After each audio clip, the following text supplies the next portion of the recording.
არის ამბავი, რომელიც ბოლომდე არასდროს მომიყოლია. ამბავი, რომელიც ათასობით ქართულ გულში ცოცხლობს, მიმოფანტული მთელ მსოფლიოში.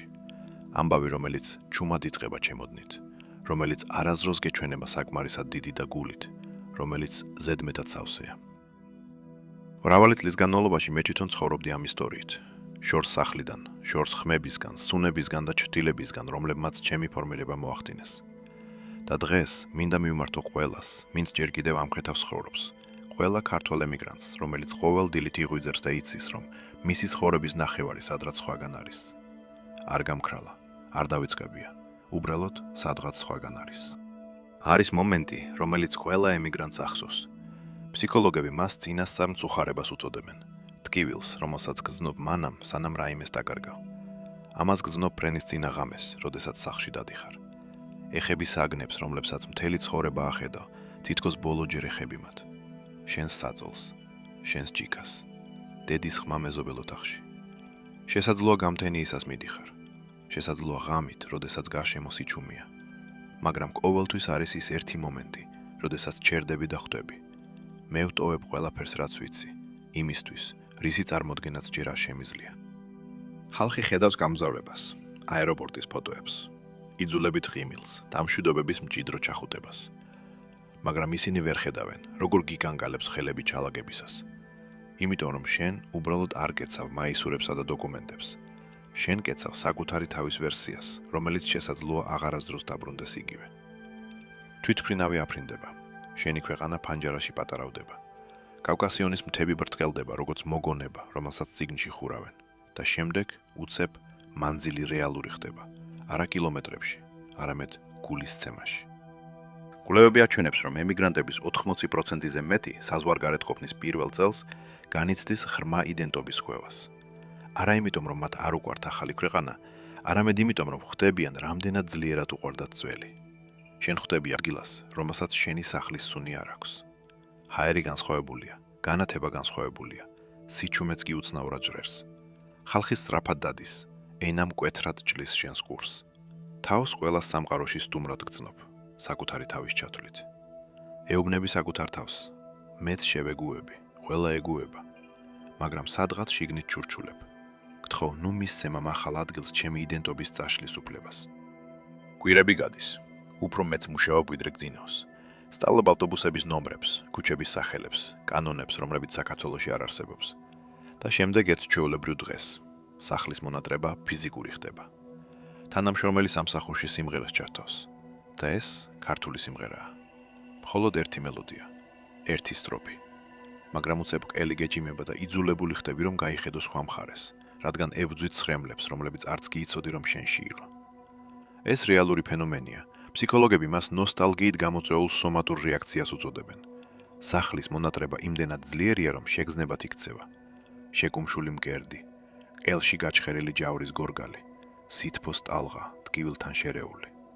ეს გრძნობა ყველა ემიგრანტმა იცის. ვიღაც ჩაივლის შარფით, როგორიც შენს დას ჰქონდა. ვიღაც შენი მშობლიური ქალაქის აქცენტით იცინის. ვიღაც ქართულ სიტყვას იტყვის ქუჩაში. წამით შენ უცხოეთში არ ხარ. შენ სახლში ხარ. სამი წამით. სანამ რეალობა უკან არ გიბრუნებს. გამხნევებენ, მიეჩვევი, მაგრამ ქართველები იშვიათად ეგუებიან ბოლომდე. იმიტომ რომ ეს ადგილი, ეს პატარა ქვეყანა, მხოლოდ მიწა არ არის. ეს არის მეხსიერება, ეს არის იდენტობა, ეს არის შენი მამის ექო, რომელიც ეზოში შენს სახლს გახვირის. ეს არის შენი ბებია, რომელიც გეუბნება, სახლი იქ არ არის, სადაც ცხოვრობ. სახლი არის იქ, სადაც შენ გაიზარდე. შენი გული ჯერ კიდევ საქართველოში იღვიძებს, მაშინაც კი, როდესაც შენი სხეული სხვა ქვეყანაშია. დრო ემიგრანტებისთვის სხვანაირად გადის. მუშაობ, ფულს გზავნი, გადარჩენისთვის იბრძვი. ამასობაში ცხოვრება სახლში შენს გარეშე გრძელდება. და ყოველ განახლებასთან, ყოველ ფოტოსთან, ყოველ ვიდეოზართან ერთად ჩუმი დანაშაულის გრძნობა იზრდება. პატარა ფრში მივიდა, რომელსაც მხოლოდ ტელეფონით უყურე. შვილის ქორწილი, სადაც ყველა მიცეკვა, გარდა იმ ერთისა, ვისაც ყველაზე მეტად უნდოდა იქ ყოფნა. დაკრძალვა, რომელსაც ვერ დაესწარი, რადგან საბუთები ამის საშუალებას არ იძლეოდა, რასაც ქართველი ემიგრანტების თითქმის ნახევარი განიცდის. ეუბნები საკუთარ თავს. შემდეგ ჯერზე იქ ვიქნები.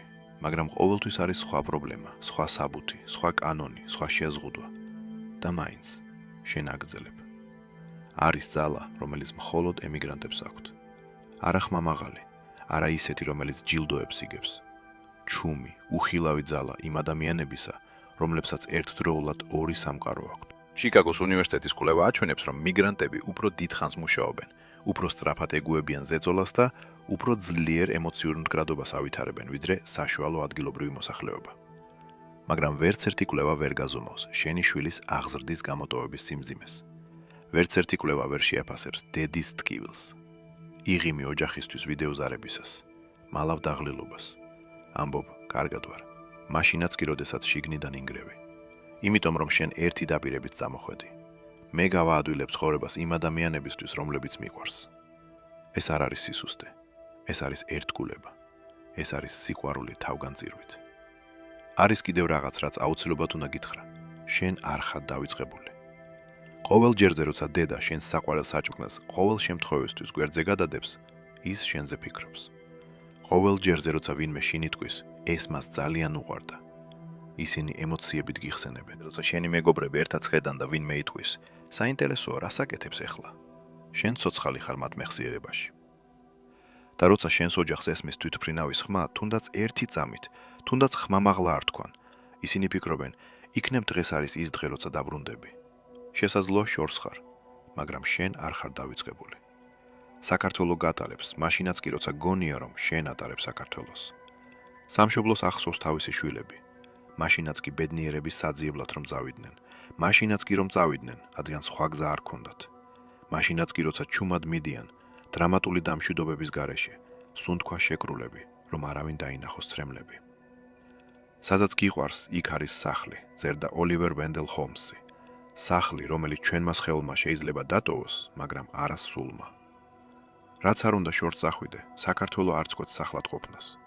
და შენ არ წყვეტ მის კუთვნილებას. არც მანძილით, არც დროით. და ეხლა, თუ აქამდე მისმენდი, მინდა გკითხოთ რაღაც. საიდან მიყურებ? არა ციფრების გამო, არა სტატისტიკის გამო. არამედ იმიტომ, რომ ყველა ემიგრანტი იმსახურებს, რომ დაინახონ. დაწერე შენი ქალაქი, შენი ამბავი. და ეს სხვა ქართველმა შენგან ათასობით კილომეტრში წაიკითხოს და ჩაიჩურჩულოს.